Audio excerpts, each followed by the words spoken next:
Hello all, तुलसी अमृत senior secondary school की online classes में आप सभी का हार्दिक स्वागत। आज की इस क्लास के अंदर हम कक्षा 12वीं के अंदर जो सबसे इम्पोर्टेंट टॉपिक रहने वाला होता है अपना कैलकुलस का अवकलन या डिफरेंशिएशन, इस टॉपिक को स्टार्ट करेंगे। इसके बारे में कुछ सामान्य जानकारी अपन ने कक्षा 11वीं के अंदर ली हुई होती है, कक्षा 11th के अंदर आपने पढ़ी हुई होती है। अवकलन होता क्या है? तो अवकलन क्या करते हैं कि कोई भी दो राशियां, जैसे किसी एक चीज को बदलने पर कोई दूसरी चीज बदल रही होती है। जैसे समय के साथ में मेरी गाड़ी की स्पीड बदल जाए, जैसे समय के साथ में मेरी गाड़ी की स्पीड बदल गई, वेग बदल गया। या यूं मैं बोलूं कि कभी मेरे x के अंदर कोई x राशि है, इस x के अंदर परिवर्तन करने पर y नाम की राशि के अंदर परिवर्तन हो गया। तो किसी एक के अंदर परिवर्तन करने पर किसी दूसरे के अंदर अगर परिवर्तन होता है तो इस परिवर्तन की जो दर होती है, परिवर्तन की दर आपका अवकलन कहलाती है। इसका क्या बेनिफिट होता है, क्या बेनिफिट नहीं होता है, तो इसके अनुप्रयोग जैसे जैसे पढ़ेंगे वैसे वैसे अपने दिमाग में क्लियर होता जाएगा। जैसे कोई बिजनेस है, उस बिजनेस के अंदर कोई फंक्शन है, बिजनेस किसी रूप में अपन मैं रिप्रेजेंट कर दूं, किसी इक्वेशन से रिप्रेजेंट कर दूं, उस बिजनेस के अंदर कितना मैक्सिमम मेरे को बेनिफिट हो सकता है, कितना मिनिमम मेरे को नुकसान हो सकता है, उस चीज को भी निकालना होता है। तो मैं डिफरेंशिएशन का यूज के निकाल सकता हूं, एक बड़े बड़े रूप के ऊपर मैं कैलकुलेशन कर सकता हूं। तो डिफरेंशिएशन किस प्रकार रिप्रेजेंट किया जाएगा? जैसे समय के अंदर परिवर्तन, समय के अंदर अगर मैं छोटा सा परिवर्तन लूं तो कितना होगा? dt। तो वेग में छोटा सा परिवर्तन कितना होगा? dv। परिवर्तन की दर में हमेशा क्या आएगा? समय को इसको बटा में ले लिया dt, तो ऊपर क्या आएगा? dv आएगा। यानी कि इसका मतलब ये हो गया कि समय के अंदर परिवर्तन करने पर वेग में dv परिवर्तन होता है। तो ये जो परिवर्तन की दर है dv बटा dt, इसको अपन क्या पढ़ेंगे? इसको पढ़ेंगे t के सापेक्ष v का अवकलन, या यूं बोल सकता हूं differentiation of v with respect to t। मतलब किसका अवकलन कर रहा हूं? अवकलन या डिफरेंशिएशन तो मैं v का कर रहा हूं, लेकिन किसके सापेक्ष कर रहा हूं? t के सापेक्ष कर रहा हूं। इसको बोलते हैं v का अवकलन t के सापेक्ष, differentiation of v with respect to t। अगर मैं यहाँ पे लिखूं कि x के अंदर परिवर्तन थोड़ा सा dx होता है और dx परिवर्तन होने से y में परिवर्तन dy होता है, तो अगर मेरे को अवकलन वाली फॉर्म में रिप्रेजेंट करना पड़ेगा तो परिवर्तन की दर बतानी पड़ेगी। dv by dx, dy by dx भी हो सकता है, dx by dy भी हो सकता है। ये अपने ऊपर है, आपको क्या निकालना है, क्वेश्चन वाला क्या बोले। इसको क्या पढ़ेंगे कि x के अंदर परिवर्तन करने पर y में परिवर्तन dy हो रहा है, ठीक है ना।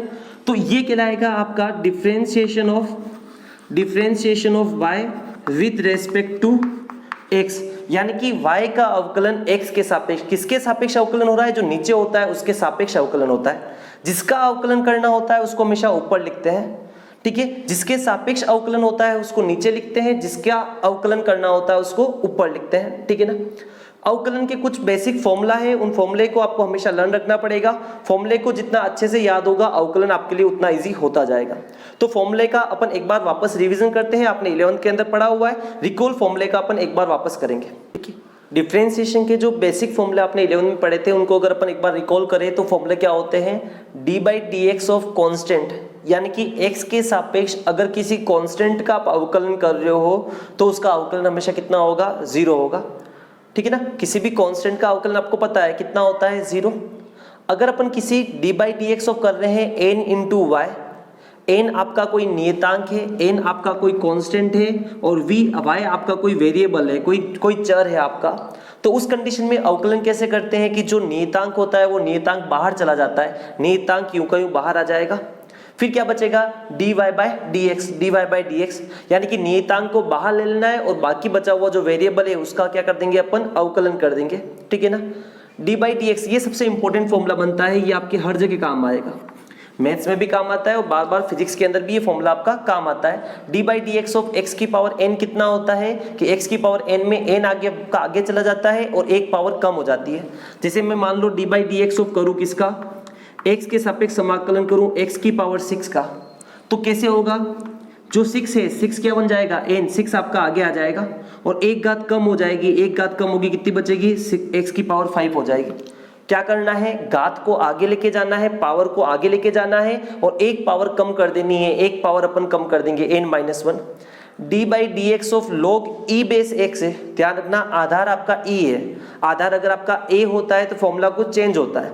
लॉग ई बेस एक्स का कितना होता है 1 by x, D by D x of E x का कितना होगा ई एक्स होगा, D by D x of log A base x का कितना होता है 1 अपॉन एक्स लॉग ए बेस ई होता है। फॉर्मूला ध्यान रखना, दोनों में कंफ्यूजन नहीं होगी, ठीक है ना।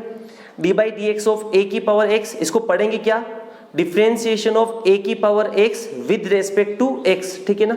क्या होगा A X log E base A, D by D x of sine X कितना होता है cos X, D by D x of cos X कितना होता है minus sine X, D by D x of tan X कितना होता है sec square X, D by D x of sec X कितना होता है सेक x tan x, D by D x of cot x कितना होता है माइनस कोसेक स्क्वायर एक्स, और d by D x of cosec x कितना होता है minus cosec x cot x होता है, ठीक है। फॉर्मूले अगर आपको अच्छे से रिकॉल होते हैं तो डिफरेंशिएशन और उसकी एप्लीकेशन जितने भी अवकलन है, अवकलन के अनुप्रयोग है, उसमें कोई दिक्कत अपन को नहीं आती है।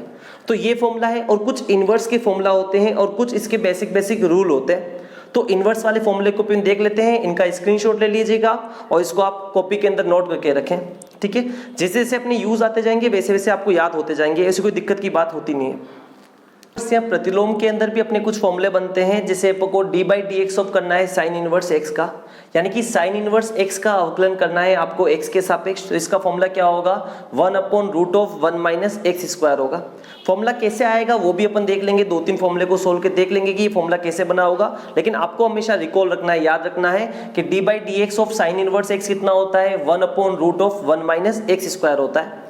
जहां पे x की वैल्यू कहां से कहां तक हो सकती है कि आपको पता है साइन के मान जो होते हैं वो -1 से 1 तक होते हैं, लेकिन आप -1 भी नहीं ले सकते +1 भी नहीं ले सकते। अगर मैं -1 लूंगा तो x स्क्वायर कितना हो जाएगा 1, और 1 माइनस 1 कितना होता है 0, और मैथ्स के अंदर अपोन में कभी 0 नहीं आता, क्योंकि अगर अपोन में 0 आता है तो वो अनिर्धारित रूप होता है, नॉट डिफाइंड रूप हो जाता है। बात समझ आ रही क्या, इनफाइनाइट हो जाएगा, जो कि आपका प्रैक्टिकली मैथ्स के अंदर पॉसिबल नहीं होता। D by D x of cos inverse, ध्यान रखना साइन और कोस के फॉर्मूले में सिर्फ इतना फर्क होता है कि जहां जहां जितने भी आपके अवकलन के सूत्र आएंगे और सूत्र के अंदर जितने भी के अंदर भी यहाँ पे सी आ रहा होगा, चाहे वो आपका कोस का हो, चाहे वो आपका कोट का हो, चाहे वो कोसेक का हो, हमेशा फॉर्मूले में क्या लगेगा माइनस, बाकी साइन का फॉर्मूला यूं का यूं 1 upon root of 1 minus x square. ऐसे ही टेन का फॉर्मूला क्या होता है 1 अपॉन 1 प्लस एक्स स्क्वायर होता है। ऐसे ही आपका कोट इनवर्स का फॉर्मूला क्या होगा कि जो टेन का फॉर्मूला है, मैंने कहा था जहां सी लगता है वहां पे फॉर्मूले में माइनस आ जाता है, तो -1 अपॉन 1 प्लस एक्स स्क्वायर होगा। ऐसे ही D by D x of sec inverse x कितना होगा कि 1 upon x root of x square -1 होगा। यहाँ पर देखो एक्स स्क्वायर की वैल्यू क्या नहीं होनी चाहिए, एक्स स्क्वायर की वैल्यू यहाँ पे जो x होगा वो mod of x is greater than equal to 1 होना चाहिए, ग्रेटर देन 1 होना चाहिए, इक्वल टू भी नहीं, मोड ऑफ x क्या होगा ग्रेटर देन 1 होगा, ठीक है ना। ऐसे ही D by D x of cos inverse cosec inverse क्या होगा कि जो सेक का है उसमें माइनस लगा दो, -1 upon x root of x square -1। ये फॉर्मूले सब आपने पिछली क्लास में पढ़े हुए हैं, वापस अपन एक बार और पढ़ेंगे इनको, जो जो बेसिक आपने पिछली बार पढ़ा हुआ है उसके भी कुछ क्वेश्चन करते हुए अपन आगे की तरफ कंटिन्यू करेंगे, ठीक है। आगे की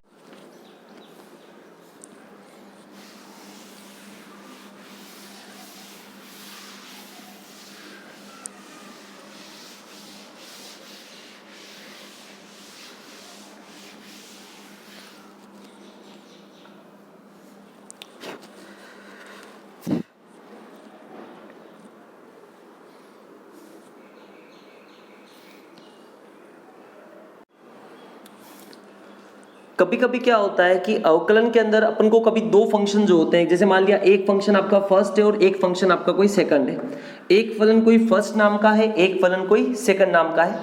ये दोनों फलन कितने रूप में हो सकते हैं कि कभी कभी ये दोनों फलन जोड़ वाले फॉर्म में हो सकते हैं।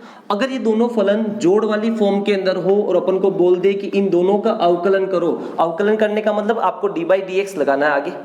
अगर अवकलन करेंगे तो अवकलन किस प्रकार करेंगे कि अपन क्या करेंगे, डी बाई डी एक्स का पहले 1 के साथ अवकलन कर देंगे, फर्स्ट फंक्शन का अवकलन कर देंगे, प्लस का प्लस लग जाएगा, और डी बाई डी एक्स को किसका कर देंगे, सेकंड फंक्शन कर देंगे। यानी कि अगर अपने पास में कभी भी फलन जोड़ के रूप में दे रखे हो तो करना कुछ नहीं है, पहले इस वाले फलन का अवकलन कर दो, जोड़ यहाँ पे प्लस है तो प्लस लगा दो, यहाँ पे माइनस है तो यहाँ पे भी क्या लगा दो, माइनस लगा दो, क्या हो जाएगा D by D x of second function हो जाएगा। और क्या हो सकता है, देखो जोड़, अगर ऐसे ही 10 फंक्शन होते जोड़ के रूप में तो कुछ नहीं 10 बार अवकलन करता, ठीक है ना। अगर अपने पास में कभी कभी क्या होते हैं फंक्शन गुणा वाली फॉर्म में होते हैं, जैसे D by D x of first function into second function दे रखा, दोनों फलन गुणा के रूप में दे रखे हो, तो क्या करेंगे, एक बार एक फलन को बाहर लेना है, किसी एक समय में किसी एक का ही अवकलन होता है, तो फर्स्ट फंक्शन को बाहर लिया, अवकलन किसका करेंगे, D by D x of second function करेंगे, फिर लगेगा हमेशा सिंबल प्लस का लगेगा। फिर क्या होगा, एक बार फर्स्ट को बाहर लिया तो दूसरी बार सेकंड फंक्शन को यूं का यूं बाहर लेना, और d by D x of क्या हो जाएगा, फर्स्ट फंक्शन हो जाएगा, D by D x of first function हो जाएगा। जैसे एग्जाम्पल देखते हैं, फॉर एग्जाम्पल देखते हैं कि आपको डी बाई डी एक्स निकालना है, मान लो एक्स ई एक्स का निकालना है, दो फलन है गुणा में, x भी है और e की पावर x भी है, ये आपका प्रथम फलन हो गया, ये आपका द्वितीय फलन हो गया, दूसरा फंक्शन हो गया।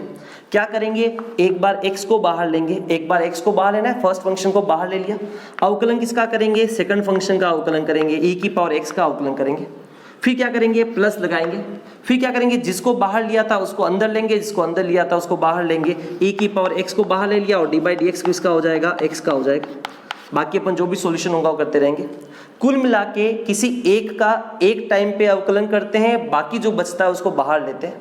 जैसे मान लो यहाँ पे तो दो फंक्शन लिए, अभी आपके पास में 3 फंक्शन हो, जैसे मान लो 1 2 3 हो, जैसे 3 फंक्शन दे रखे हो, क्या करेंगे, एक टाइम पे किसी एक का अवकलन होगा, जैसे फर्स्ट फंक्शन का अवकलन हुआ, फिर दूसरे टाइम पे किसी दूसरे का अवकलन होगा, सेकंड का, फिर किसका होगा, एक टाइम पे किसी एक का अवकलन होगा, तीसरे का। जब पहले का अवकलन करो तो दूसरे और तीसरे को बाहर ले लेना, ठीक है ना। जब आप दूसरे का अवकलन करो तो पहले और तीसरे को बाहर ले लेना, जब आप तीसरे का अवकलन करो तो पहले और दूसरे को बाहर ले लेना, ठीक है ना। किसी एक का अवकलन करेंगे, किन्हीं दो को बाहर लेंगे, किसी एक का अवकलन करेंगे, किसी दो को बाहर लेंगे, ठीक है ना। ये हो गया जोड़, बाकी में सिंपल है, गुणा के अंदर ये वाला पैटर्न चलता है। एक बच रहा है कि डिवाइड के अंदर क्या होता है, तो डिवाइड वाला भी अपन देखते हैं।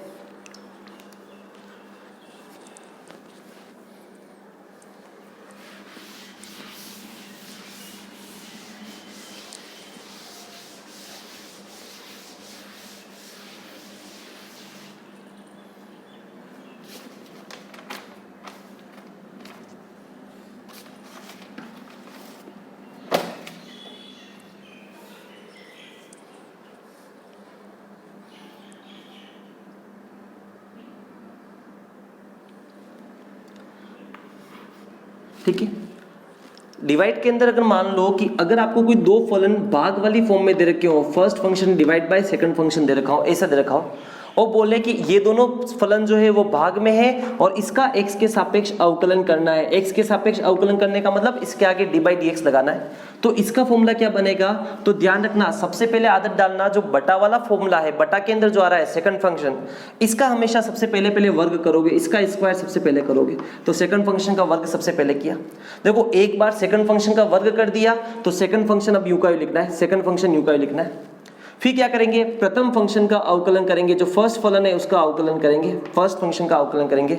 ध्यान रखना यहाँ पे साइन माइनस का लगता है बाय फॉर्मूला, जिसका अवकलन कर लिया है उसको बाहर लेके आ जाओ, जिसका अवकलन करना बाकी रहा है उसको अंदर लेके चले जाओ, D by D x of second function, ये आपका फॉर्मूला बनता है। ध्यान रखना, भाग के अंदर D by D x of first function divide by second function होता है, तो सेकंड फंक्शन का सबसे पहले स्क्वायर करते हैं, फिर सेकंड फंक्शन को यूं का यूं लिखते हैं, फर्स्ट फंक्शन का अवकलन करते हैं, माइनस फॉर्मूले का लगता है, first function D by D x of second function होगा। जैसे अगर आपको बोल दे कि d by D x of x divide by E x का अवकलन करना है, इस तरह से करना है, क्या करूंगा, अपोन में जो है उसका स्क्वायर करूंगा, भाग वाले का स्क्वायर करूंगा, सेकंड चीज भाग वाले को यूं का यूं लिखूंगा, एक्स को यूं का यूं लिखेंगे, एक्स का अवकलन करेंगे, एक्स का अवकलन करेंगे, फॉर्मूले का माइनस लगेगा, जिसको अंदर लिया उसको बाहर लेंगे, जिसको बाहर लिया उसको अंदर लेंगे, डी बाई डी एक्स, ये हो जाएगा। बाकी मैं सोल्व करता रहूंगा इसको, ठीक है ना। तो एक आपका ये तरीका होता है। कभी कभी क्या होता है, आपको संयुक्त फलन के रूप में अवकलन करने को बोलता है, ये अपने सारे के सारे आपका बेसिक खत्म होता है यहाँ पे अवकलन का। कभी कभी क्या बोलता है अपन को कि जैसे मान लो कि f फलन कोई, मान लो f कोई नाम का फलन है, f फलन आपकी t वाले फलन के रूप में है, f फंक्शन किसी t वाले रूप में दे रखा है, और सेकंड चीज वापस आपको t फलन x वाली फॉर्म में दे रखा है, x वाली फॉर्म में दे रखा है, और आपको बोले क्या निकालने के लिए कि df का अवकलन करो किसके सापेक्ष, x के सापेक्ष करो। भाई f का अवकलन करना है x के सापेक्ष, f का डिफरेंशिएशन करना है x के रेस्पेक्ट में, लेकिन f तो x वाली फॉर्म में है ही नहीं, तो इस कंडीशन में जो अवकलन होगा अपन डायरेक्ट नहीं जा पाते तो इनडायरेक्टली जाते हैं। जैसे कहीं रास्ता में जाना हो आपको और डायरेक्ट बस नहीं चल रही हो तो अपन टुकड़े में चले जाते हैं, तो अपन f से x डायरेक्ट नहीं पहुंच सकते, तो पहले मैं f से t के पास पहुंचूं फिर t से x के पास चला जाऊंगा। तो यहाँ पे क्या होगा कि पहले मैं f का अवकलन कर लूंगा किसके सापेक्ष, t के सापेक्ष, फिर मैं t का अवकलन कर दूंगा किसके सापेक्ष, x के सापेक्ष, और मेरा क्या निकल जाएगा dt से dt कैंसिल होगा तो वापस df बाई dx निकल जाएगा। तो ये आपके संयुक्त फलनों का, यहाँ दो फलन जब होते हैं तो अवकलन निकाल सकते हैं। कभी कभी इससे भी आगे चले जाए, जैसे मान लो f फंक्शन आपका u वाली फॉर्म में हो, u वाला फंक्शन आपका v वाली फॉर्म में हो, v वाला फंक्शन आपका w वाली फॉर्म में हो, और आपको बोल दे कि नहीं आपको तो df बाई dw निकालना है, मतलब f का अवकलन करना है w के सापेक्ष। ठीक है, f का डिफरेंशिएशन w के रेस्पेक्ट में, तो क्या करोगे अपन डायरेक्ट नहीं पहुंच पा रहे हैं तो पहले f से u के पास पहुंच सकते हैं, तो f का अवकलन v के सापेक्ष कर लो, फिर u का अवकलन v के सापेक्ष कर लो, u का अवकलन v के सापेक्ष कर लो, और फिर v का अवकलन w के सापेक्ष कर लेना, v का अवकलन w के सापेक्ष कर लेना। ये आपका आंसर निकल जाएगा df बाई w, यानी कि df बाई w डायरेक्ट ही निकलेगा तो अपन इन सबको निकाल सकते हैं, u से u कैंसिल, v से v कैंसिल, तो df बाई dw आपका आ जाता है। ठीक है, तो ये सारा अपना बेसिक खत्म होता है। कल वाले लेक्चर से अपन इनके ऊपर की क्वेश्चन की प्रैक्टिस स्टार्ट करेंगे और अपना जो 7.1 यूनिट है उस यूनिट को अपन स्टार्ट करेंगे। इन सब का बेसिक आपका हमेशा स्ट्रॉन्ग रखना, बेसिक स्ट्रॉन्ग रहेगा तो हमेशा अपना जो आपको आगे की तरफ जो भी पढ़ना होगा उसको अपन कंटिन्यू बहुत अच्छे से कर पाएंगे। तो थैंक यू सो मच।